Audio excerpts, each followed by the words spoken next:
brothers, this is the gardens attached to the Makkah Wal Medina Nikah Service Limited with the trading brand of East London Nikah Services.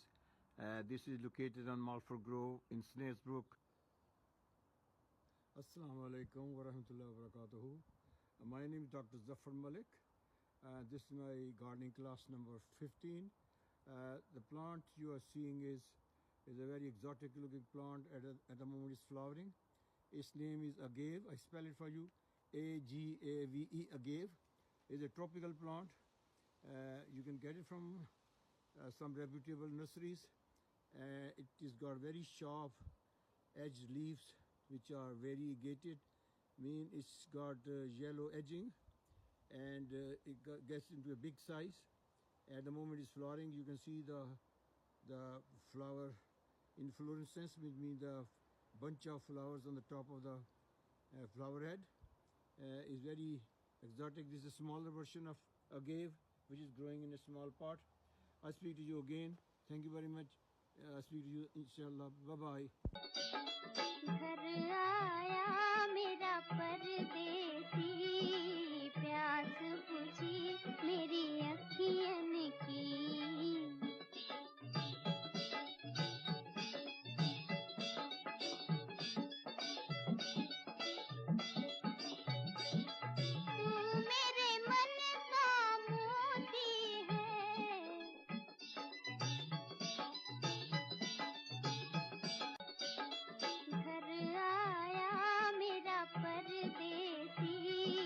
प्यास बुझी मेरी अखियन की।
Hello brothers, this is the gardens attached to the Makkah Wal Medina Nikah Service Limited with the trading brand of East London Nikah Services.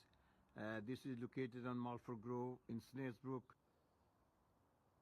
Assalamu alaikum wa rahmatullahi wa barakatuhu. My name is Dr. Zafar Malik. This is my gardening class number 15. The plant you are seeing is a very exotic looking plant. At the moment it's flowering. Its name is agave. I spell it for you.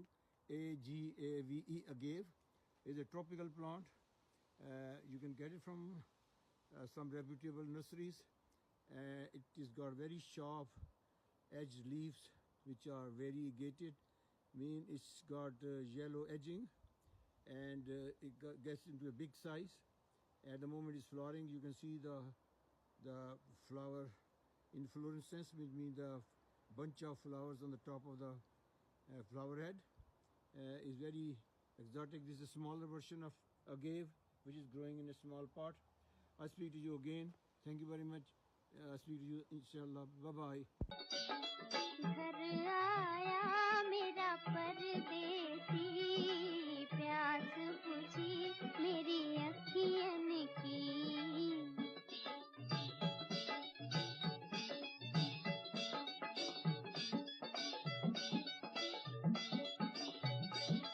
तू मेरे मन का मोती है,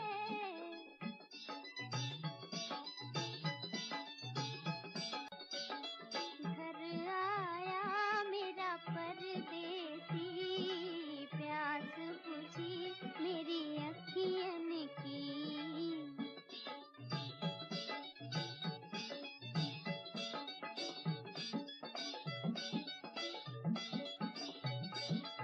तू मेरे मन का मोती है,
नाना करते प्यार, हाय मैं कर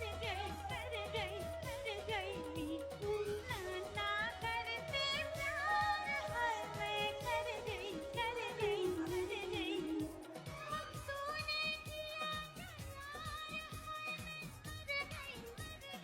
मर गई नाना करते प्यार ओए मैं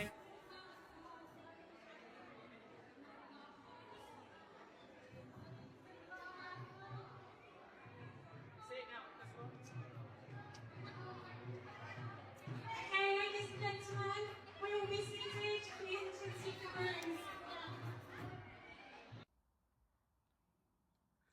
Hello, brothers. This is the gardens attached to the Makkah Wal Medina Nikah Service Limited with the East trading brand of East London Nikah Services. This is located on Malford Grove in Snaresbrook. Assalamu alaikum wa rahmatullahi wa barakatuhu. My name is Dr. Zafar Malik. This is my gardening class number 15. The plant you are seeing is a very exotic looking plant. At the moment it's flowering. Its name is agave. I spell it for you. Agave. Agave is a tropical plant. You can get it from some reputable nurseries. It has got very sharp edged leaves which are variegated. Mean it's got yellow edging, and it gets into a big size. At the moment it's flowering. You can see the flower inflorescence, which means the bunch of flowers on the top of the flower head is very exotic. This is a smaller version of agave which is growing in a small pot. I speak to you again. Thank you very much. I speak to you inshallah. Bye bye. घर आया मेरा परदेसी, प्यास बुझी मेरी अखियन की।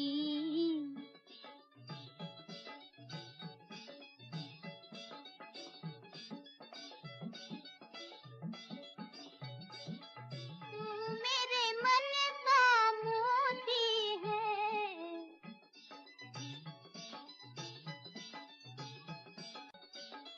घर आया मेरा परदेसी, प्यास बुझी मेरी अखियन की।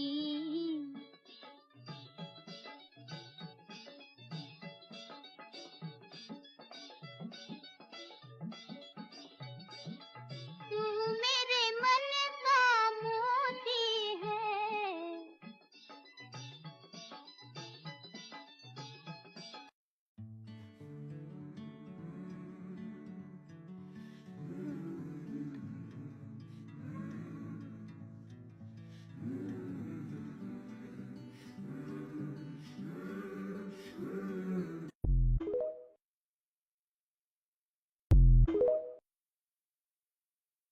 आज मुझे जेल में कहा गया कि तुम्हें अंधा कर दिया जाएगा, उसके बाद तुम हमारा क्या बिगाड़ पाओगे। तो मैंने कहा उससे पहले लोग मुझे आजाद करवा लेंगे जल्दी से। इस वीडियो को लाइक, फॉलो। पाकिस्तान और दुनिया भर में देखने और सुनने वालों को अरशद शरीफ का सलाम। लगाकर आग शहर को बादशाह ने कहा, उठा है दिल में तमाशे का आज शौक बहुत। झुकाकर सर सभी शाहपरस्त बोले, हजूर का शौक सलामत शहर और बहुत। आज मुल्क के मुख्तलिफ हिस्सों में पाकिस्तानी स्पॉन्टेनियसली निकले, बगैर किसी कॉल के निकले। आज कराची से खैबर तक मुल्क भर में एहतजाज हो रहा है और हुकूमत अपनी पुलिस के जरिए खासतौर पर इस्लामाबाद में, फैजाबाद से जो मनाजिर आए, मुख्तलिफ और जगह से लाठी चार्ज हो रहा है, लोगों की गिरफ्तारियां हो रही हैं, आंसू गैस का बेदरिग इस्तेमाल हो रहा है। यानी हुकूमती कुव्वत से लोगों की जो आवाज़ है उसे कुचलने की कोशिश। कोई प्लेट पे रख के आज़ादी नहीं देगा। पिछले 75 साल का नाज़रीन जो हमारा सफ़र है पाकिस्तान का, और आज हम जिस जगह पे पहुँचे हुए वो इसीलिए पहुँचे हुए हैं कि बंद कमरों में फ़ैसले होते हैं और उसके बाद फिर उन पे अमल दरामद होता है और उसकी कीमत पाकिस्तानी कौम अदा करती है। ये वही मिसाल है जो 18वीं 19वीं सदी में यूरोप में थी, फ्रांस में थी, बरतानिया, और फिर लोग खड़े हुए वहाँ पे अपने हकूक़ के लिए उन्होंने जंग लड़ी। और जो बादशाहत के निज़ाम थे और इस तरह के जितने जुल्म जबर वाले कवानीन थे वहाँ पे ख़त्म हुए। और आज यूरोप की मिसाल इसीलिए दी जाती है कि वहाँ पे इंसानी हकूक़ की बहुत रिस्पेक्ट की जाती है। कवानीन इतने सख्त हैं कि इंसानी हकूक़ जो है उनको वहाँ पे कोई पामाल नहीं कर सकता। बरतानिया में, फ्रांस में, अमेरिका में वहाँ पे लोग खड़े हुए थे और अपने हकूक़ की उन्होंने जंग लड़ी। यानी अवाम को ये मैसेज दिया जा रहा है कि जब तक तुम मार खाते रहोगे, जब तक तुम पिटते रहोगे, जब तक तुम बरहना होते रहोगे, तशद्दुद बर्दाश्त करते रहोगे, तुम पे ये तशद्दुद जारी रहेगा। और अपने हक के लिए अगर तुम आवाज़ नहीं उठाओगे तो कोई तुम्हें यह हक नहीं देगा। सबको कानून के ताबे होना चाहिए। पाकिस्तान का हर शहरी जो है वो उतनी ही इज्जत का हकदार है जो आईने पाकिस्तान ने उसको दिया। और तमाम इदारे जो है उनकी जिम्मेदारी है कि पाकिस्तानी शहरियों के खिदमत करें, उनके हकूक़ का ख्याल रखें। कोई किसी पे हुक्मरानी के लिए अपना हुक्म चलाए, जुल्म जबर बर्बरियत करे, वो नहीं होना। पाकिस्तान में अगर आप ताकतवर हैं, अगर आपके पास पैसा है, तो फिर कानून भी आपका कुछ नहीं बिगाड़ सकता। आपका कत्ल करके भी आप बरी हो जाते हैं। आप अरबों रुपए की चोरी करें, डाके डालें, आप कवानीन ऐसे बना लेते हैं, प्रोसिक्यूटर्स खरीद लेते हैं, आप बरी हो जाते हैं। आप कोई बड़े से बड़ा संगीन जुर्म कर लें, अगर आपके पास ताकत है या पैसा है तो कानून आपका कुछ नहीं बिगाड़ सकता। हाँ, कानून के शिकंजे में कौन आता है? वो सिर्फ वो गरीब आदमी शिकंजे में आता है जिसके पास ना ताकत है ना पैसा है। और ये वो हालात हैं जिस वजह से आज पाकिस्तान में हम एक इंतशार देख रहे हैं। हर जगह पे एक कैफियत है इंतशार की। वो इसी वजह से है कि लोग कह रहे हैं कि किस किस्म का कानून है, क्या हमने पाकिस्तान इसीलिए बनाया था? पाकिस्तान में तो सबके लिए एक कानून होना चाहिए। सारी कार्रवाइयाँ हो रही हैं कि अगर लॉन्ग मार्च का ऐलान आता है तो उससे पहले ऑलरेडी पीटीआई के चंद सीनियर रहनुमाओं की सर्विलेंस शुरू हो गई है। उनकी मूवमेंट्स पर नज़र रखी जा रही है, उनके सुना जा रहा है कि कौन किससे क्या बात कर रहा है और प्लानिंग इस हवाले से क्या हो रही है और उसको उठा लेना है और पूरी कुव्वत के साथ इसको कुचलना है। लेकिन इसके कॉन्सिक्वेंसेस क्या होंगे? इसके कॉन्सिक्वेंसेस मुल्क में इंतशार होगा। शायद ये करप्ट लोग करप्ट तोला रखते इसलिए हैं कि वो उनकी बैसाखियों पे चलते हैं, उनकी फाइलें उनके पास होती हैं, उन्हें ब्लैकमेल किया जा सकता है, उनके ज़रिए बाय प्रॉक्सी हुक्मरानी की जा सकती है। जिस शख्स ने करप्शन नहीं की, जो अपने बलबूते पे खड़ा होता है, जो मेरिट के ऊपर आता है, वो किसी की ब्लैकमेलिंग में क्यों आएगा? जो शख्स मेरिट पे आया होगा, जो करप्ट नहीं होगा, वो ब्लैकमेलिंग में नहीं आता। और इसी चीज़ से इस निज़ाम को आज खौफ है कि पाकिस्तान में लोग मेरिट की बात कर रहे हैं। इस हवाले से नाज़रीन मज़ीद भी बात करेंगे, लेकिन आज के लिए इतना ही। अपना ख्याल रखिएगा। मुझे दीजिए इजाज़त। अल्लाह हाफ़िज़।